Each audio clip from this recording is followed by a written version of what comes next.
జై శ్రీ గణేష్ అందరికీ hi hello welcome to my channel. అందరూ ఎలా ఉన్నారు? ప్రస్తుతం మనము దోల్పేటలోని డి వైష్ణవ్ సింగ్ కళాకార్ దగ్గర ఉన్నాము. అడ్రస్ వచ్చేసి Jali Hanuman temple police quarters అనమాట.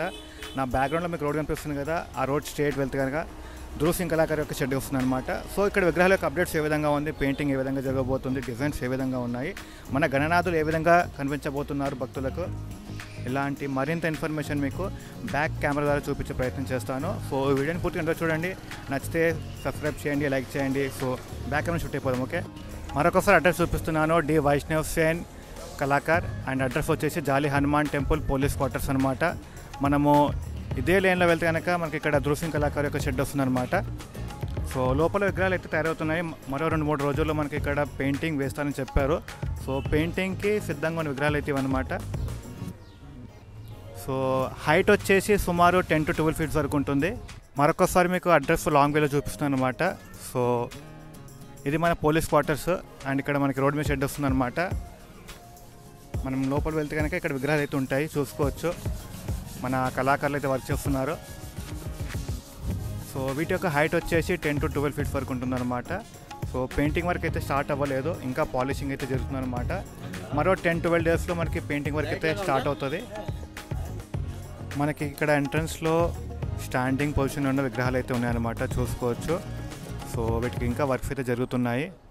జూమ్ చేసి చూపిస్తాను మీకు, చూడొచ్చు మన స్వామివారు ముఖం చిత్రం ఏ విధంగా ఉందో. చాలా అందంగా ఉంది కదా. మన ఏకదంతుడిని చూపించడానికి ఇక్కడ మన స్వామివారికి అయితే ఒకటే దంతం అయితే చూపించడం జరిగింది. మెడలో హారాలు అయితే ఉన్నాయన్నమాట.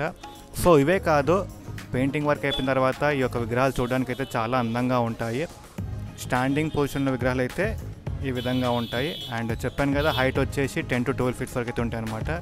ఇవే కాదు, ఇక్కడ తయారు చేస్తున్న ప్రతి ఒక్క విగ్రహం యొక్క హైట్ సుమారు 10 నుంచి 12 feet వరకు అయితే ఉంటుందన్నమాట, చూడవచ్చు. ఇవి ఫిట్టింగ్ పొజిషన్ ఉన్న విగ్రహాలు. మరొకసారి చూపిస్తున్నాను, మన స్టాండింగ్ పొజిషన్ ఉన్న విగ్రహాలు అయితే ఈ విధంగా ఉన్నాయి.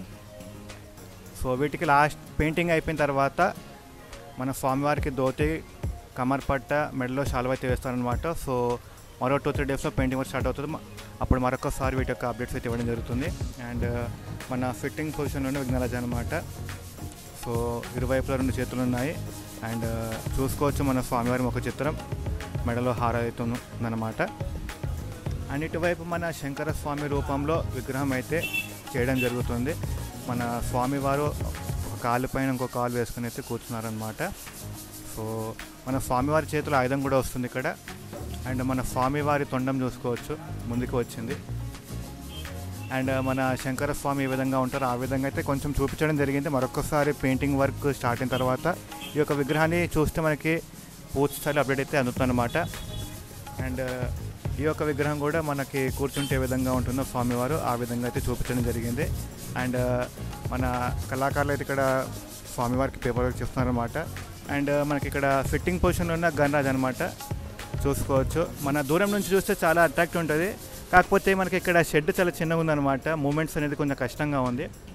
సో ఈ యాంగిల్ ఇస్తాను, చూసుకోవచ్చు. మన స్వామివారు ఉగ్ర రూపంలో ఉంటే ఏ విధంగా ఉంటుందో ఆ విధంగా అయితే మన ఈ స్వామివారిని చూపించడం జరిగింది. సో ఇంకా పేపర్ వర్క్ అయితే చేస్తున్నారు. సో పేపర్ వర్క్ అయిపోయి కొంచెం వైట్ పెయింట్ వేసుకున్న తర్వాత కొంచెం మనకి అట్రాక్షన్ అనిపిస్తుంది. మన పెయింటింగ్ వర్క్ అయిపోయిన తర్వాత మన స్వామివారికి ధోతి, శాల్వా, కమర్పట్టి అందించిన తర్వాత ఇంకా అందంగా అనిపిస్తుంది అన్నమాట విగ్రహాలు.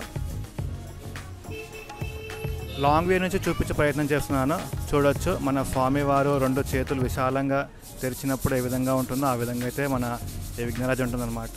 విడ్త్ వచ్చేసి సుమారు 6 to 7 feet దాకా ఉంటుంది. హైట్ చెప్పాను కదా 12 feet అనమాట. మన స్వామివారికి చేతులు ఇరువైపులా ఆయుధాలు ఉండే విధంగా చూపించారనమాట ఇవి. మరి చూడాలి, ఇంకా డిజైన్స్ అయితే చేస్తున్నారన్నమాట, మార్పులు చేర్పులు అయితే ఇంకా జరుగుతున్నాయి అనమాట. సో మనకి అందరికీ నచ్చే విధంగా విగ్రహాలు అయితే చేస్తారు కాబట్టి కొంచెం లాస్ట్ మినిట్లో మార్పులు చేర్పులు జరుగుతాయి అనమాట. మన ఈ విగ్రహాన్ని కూడా పెయింటింగ్ అయితే చేస్తున్నారన్నమాట. ప్రస్తుతం పేపర్ వర్క్ జరుగుతుంది. వైట్ పెయింట్ అయిపోయిన తర్వాత కలర్ వేసి మన క్లాత్ వర్క్ చేసిన తర్వాత ఈ విగ్రహాలన్నీ చూడడానికైతే చాలా అందంగా ఉంటాయి అన్నమాట. మన స్వామివారి కాలు మన చైర్ పైన పెడితే ఏ విధంగా ఉంటుందో ఆ విధంగా అయితే విగ్రహం చూపించడం జరిగిందనమాట, చూడండి. అండ్ ఇది కూడా అంతే, ఒక కాలు పైన ఇంకో కాలు వేసుకున్న మన విఘ్నరాజు అనమాట. చాలా ముద్దుగా ఉన్నారు కదా. ధోతి పెయింటింగ్ అయిన తర్వాత చాలా బాగుంటాయి. సో మన కాకతో ఒకసారి మాట్లాడే ప్రయత్నం చేస్తాను, చూద్దాం. ఇక్కడ ఇంకో విగ్రహం ఉందన్నమాట మనకి ఎంట్రన్స్లో, మిస్ అయ్యాను. ఇది మన శ్రీరాముని రూపంలో విగ్రహం అయితే ఉంటుందని చెప్పారు. సో ఇంకా వర్క్ జరుగుతున్నాయి. అయిపోయిన తర్వాత మరొకసారి యొక్క విగ్రహం యొక్క అప్డేట్ కూడా చూపించే ప్రయత్నం చేస్తాను. ఓకే, हाय सबको नमस्ते, जय श्री गणेश। मैं दीपक सिंह, मैं दूलपेट का काम वाला हूँ। मैं 40 साल से ये काम करता हूँ और हर जगह काम करता हूँ। मैं 3 जगह 4 जगह काम करता हूँ। बस मेरी मेहनत का पैसा लेता हूँ और उससे ज़्यादा कुछ भी नहीं बोल सकता। बस नमस्ते, श्री गणेश।